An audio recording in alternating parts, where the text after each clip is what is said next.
छोरा छेटा जन है धन बटोरा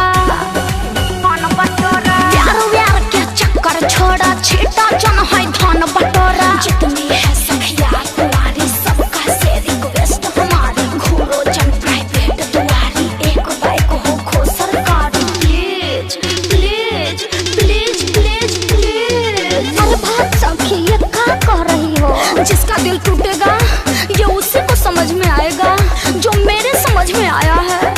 ओका बोका तीन तरों का लौवा लाठी चंदर काटी जब आती तब भतरे आती। अरे जब आती तब भतरे आती। अरे आती रे आती भतरे आती।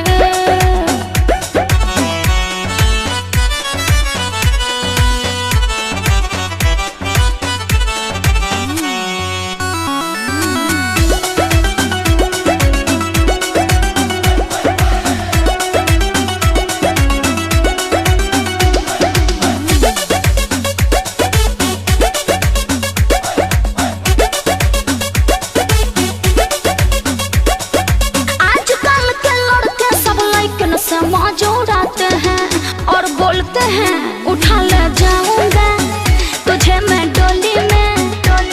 और कहते हैं कुछ और मगर कर देते हैं कुछ और। सोच समझ कर कदम उठाओ बस अपना दिमाग लगाओ किसी की बातों में ना आओ मौका है अभी से हो जाओ सावधान सावधान सावधान। आज 1,20,000 के बाद कहलुए सखी तारा बात में दम बा। अरे अभी तो ढेर कहे के बा ई तो बहुत कम बा। ओका बोका तीन तरों का लौवा लाठी चंदर काटी जब आती तब भतरे आती। अरे जब आती तब भतरे आती। अरे आती रे आती भतरे आती।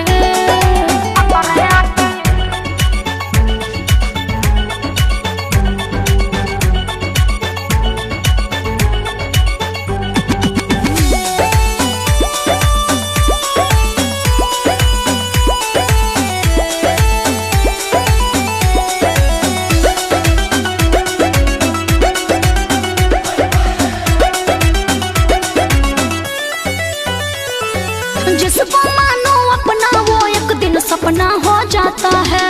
और सुनो ना पाई हूँ धोखा मैं इसी से दिल डरता है।